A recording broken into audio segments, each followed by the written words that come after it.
Hi, my name is Dimitri Estes, and I'm going to be presenting on deaf blindness. So, what is deaf blindness? Deaf blindness is a dual sensory disability that affects both sight and hearing capabilities. Although the individual with this disability usually isn't 100% deaf or 100% blind, usually they have somewhat ability to hear or somewhat ability to see. However, for the students that do have complete loss of vision and hearing, communication is an incredible challenge at the start of their life. For example, things like navigating the classroom, learning numbers, or learning the alphabet become a notable challenge. It's obstacles like these that non-disabled students take for granted in their everyday life and should be educated on at least one time. So, what are some causes of deaf blindness? Usually, most of the time, deaf blindness is an underlying disability that is almost always caused by something else. However, the main cause of deaf blindness is the CHARGE syndrome. CHARGE syndrome is a disability that causes growth abnormalities all over the body, and it's an acronym for all the places where this occurs, which is in the coloboma. It all causes heart defects. It occurs in the aristresia choanae. It causes genital abnormalities and ear abnormalities. Some other causes of deaf blindness, which are mostly rare, are Down syndrome cases of cerebral palsy, and in fetal alcohol syndrome. So, what to look for if you are wondering if a child is deaf or blind or both? So, some signs that a child could be deaf is failure to pay attention to basic conversations, giving strange answers to basic questions, constant ear infections, sometimes asking for the volume to be turned up past what is necessary, limited speech or vocabulary, requesting for information to be repeated often, and failure to hear someone when they are speaking from behind. Some signs a child could be blind would be poor hand-eye coordination, frequent eye rubbing, covering one eye while focusing, tilting their head while they're reading work, or being very close to a book or computer screen. So, some communication methods of students that are deaf or blind or both depends on the severity of the deaf-blind student. The communication methods can vary drastically from student to student. However, the main way to communicate would be through American Sign Language. However, if the student does not have sight, tactile American Sign Language is the second best option. And that is the method of placing the disabled person's hand on your hand while you sign so they can feel what you're communicating to them and understand what you're saying. Another way would be through the use of boards and switches. And again, depending on the severity of the deafblind student, the boards can vary from pictures of food, pictures of activities, to electronic boards that state simple phrases about what the needs or the wants of the student are.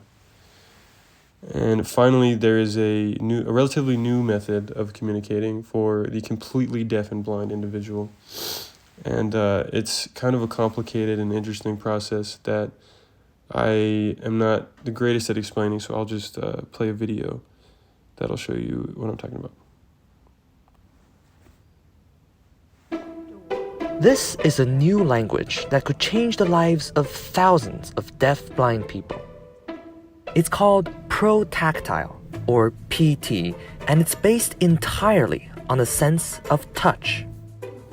PT emerged in the deaf-blind community in 2007, and it's still evolving and spreading.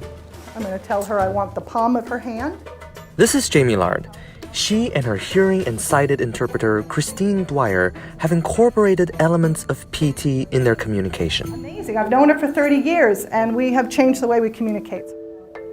For our interview, Jamie speaks in American Sign Language, which Christine interprets. By getting it tactily, we were able to be included in more. So I was born deaf and blind. Jamie works as a diversity speaker at Perkins School for the Blind. Growing up, she learned American Sign Language, or ASL. That's one of the ways deaf-blind people communicate, by placing one's hand over the speakers to feel what they're signing. But there's a problem. So American Sign Language is a visual language. ASL is designed for sighted deaf people. It's meant to be seen. And many gestures that make sense to your eyes make little sense when you touch them. And then there were things I was misunderstanding that I just began to just kind of do a nod and go along with things that I wasn't always sure what I was going along with. It's the type of passivity that could hurt deaf-blind people's autonomy and independence. But in the mid-2000s, a group of deaf-blind people in Seattle realized they should explore their natural tactile instincts, and PT emerged in the process. Not meant for sight, PT uses the perceiver's body as the medium for communication.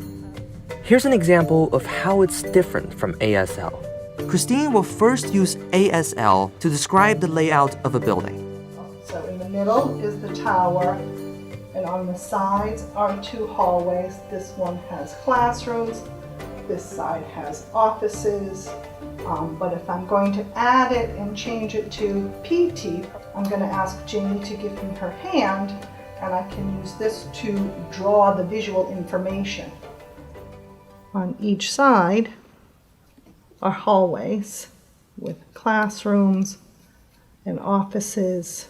You're going to walk in this hallway, you're going to go left to the end and then take a right, and it's the second door on the left is the bathroom. So Jamie said, that's clearer. And this sense of one's surroundings is vital for deaf-blind people's safety and autonomy. Another key innovation of PT is its two-way communication channel between the speaker and the receiver. This allows the receiver to transmit reactions and emotions in real time without interrupting the speaker in a mechanism called back-channeling. This reciprocal communication is crucial for a sense of connection and engagement. During our interview, Christine and I gave tactile feedback to Jamie. Here, Christine is nodding, and here, she's laughing. So if there was no back channeling, then you kind of get distracted because you're trying to figure out, are they still with me in this conversation? Did the person turn away? But by having the constant touch, it makes me feel like you care about this conversation and you care about me. So if I trust you, then we're going to have a much clearer conversation. My hands are not only tools, they are my eyes and ears too. The way people touch my hands is important. Never grab or pull. Using a light touch and gentle guide is much more polite. Jamie and Christine are among the thousands of people who have been exposed to PT.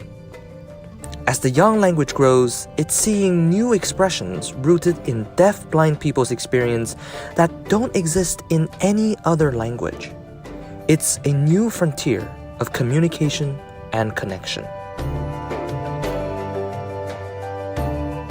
I really want more training, actually. I'm learning some, but I don't really have it all down in depth. So I would like to certainly learn some more. Thank you.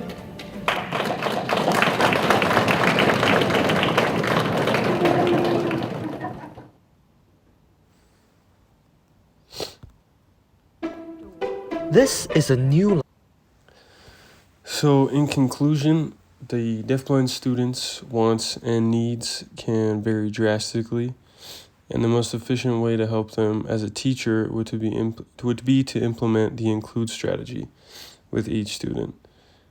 Because this method is incredibly beneficial when trying to figure out whether an auditory or a visual approach would be best in helping them and educating them.